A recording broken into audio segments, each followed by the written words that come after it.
Okay, so hello and welcome to Google Classroom. So I told you yesterday that for today's Google Classroom lesson, you're going to be answering some questions on what we have gone over in class for Act 2. So right now I'm going to be posting the questions as I go through the annotations that we covered yesterday. So we started Act 2 with analyzing the idea of the tree and how it was representative of symbolism.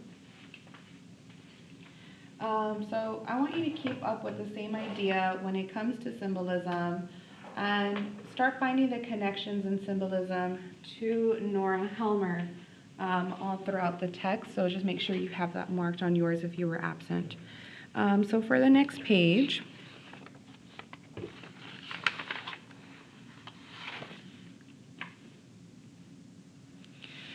so on page 31, we have marked the internal conflict that was happening with Nora Helmer. Also at the bottom, we have marked the internal conflict as well. And on page 31 is where you're going to have your first question. We talked about the symbolism behind, or the developing symbolism behind the tarantella, the dance specifically, but tarantella means tarantula, spider. And then we see that Mrs. L states, I see you're going to keep up the character. So here's my question to you with that specific line. I see you're going to keep up the character. What does Christine literally mean? What deeper meaning could her words also carry? So this goes back to the dramatic irony that we know something that some of the other characters may not know. What does it mean about keep up the character? And keep in mind that previously Torvald had mentioned that people who are deceitful wear a mask around a family. So keep up the character and the idea of her wearing a mask. If you need some time, obviously you're going to need some time to answer this question. Let me keep it up here. So you can pause the video so you can answer this on your composition notebook. Please use complete sentences and also text evidence.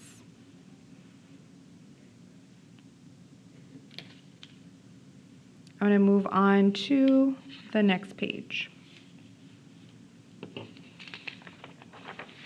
So on page 32, we have marked for foreshadowing when Mrs. L states, listen to me, Nora, what ought I make an end to? Nora says when she is suspecting that Dr. Rank and Nora are having an affair.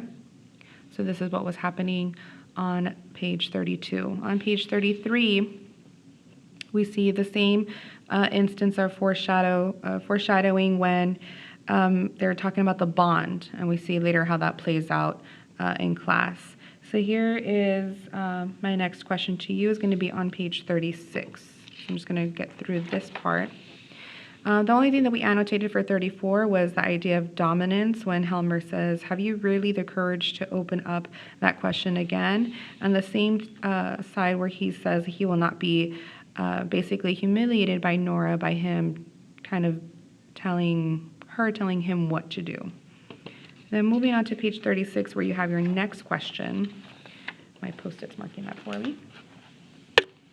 So we saw on page 36 the idea of Nora still again pleading to justify her actions. This goes back to the conflict, and then we have marked on here on the bottom of page 36 for dramatic irony.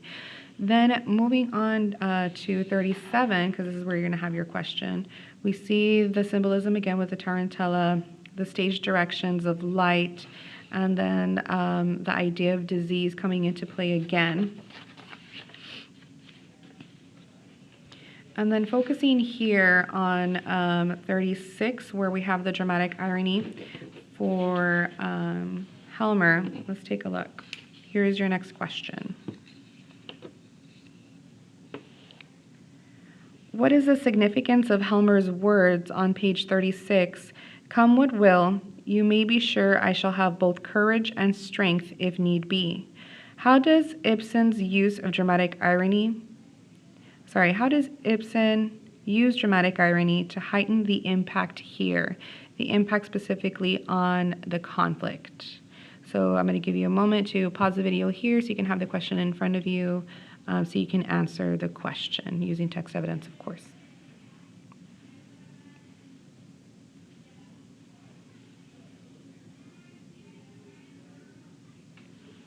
The next question you're going to have is going to be moving towards page 38.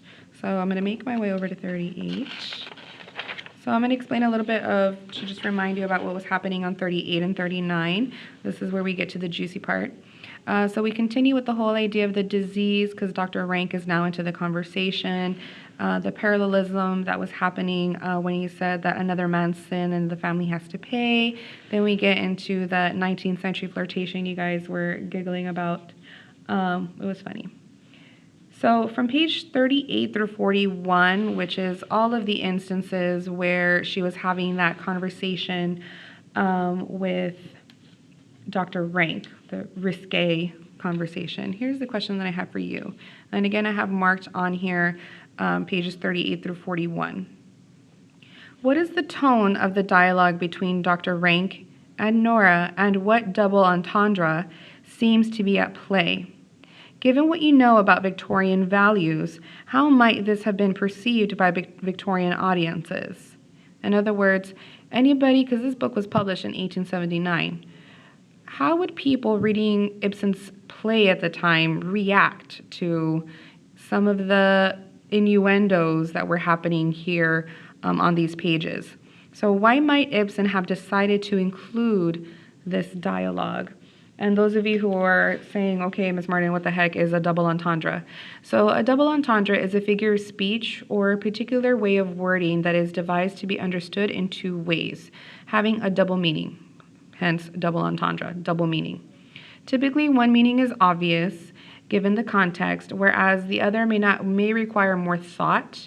The innuendo may convey a message that would be too socially awkward, sexually suggestive, or offensive to state directly. And a lot of the times, which is why you guys thought this part was hilarious, was because we had talked about there being a double conversation happening where Nora thought he meant one thing and he definitely meant something else. So I'm going to give you a moment to pause the video so you can have the question in front of you and answer the question using text evidence.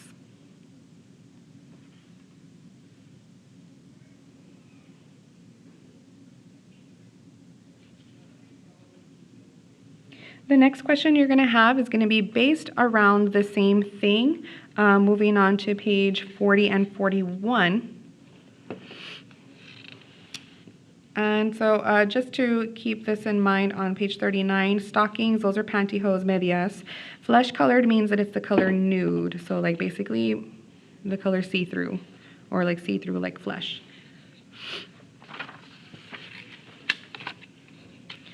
So page 40 is where we had a lot of busyness with the conflict where Dr. Rank was basically telling Nora that he would do anything for her, anything that a husband would normally do for somebody who he loves. So here's my next question for 40 and 41. What does Dr. Rank reveal to Nora? That's an easy one. But what motivates him to do so, and how does she respond? How does Dr. Rank's revelation help to develop Nora's character and the theme of the play? I'm going to give you a moment to pause the video so you can answer the questions on your comp book.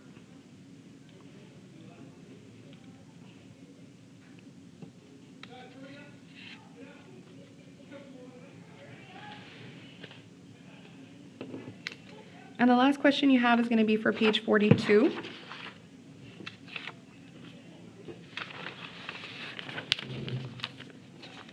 So on page 42, at the top, we identified that Nora says Torvald is a little like being with Pa. Being with Torvald is like being with her father. And a lot of you made those icky faces at me and laughed about it. But I want to know, like, what does that mean? I don't want to hear about daddy issues or anything inappropriate.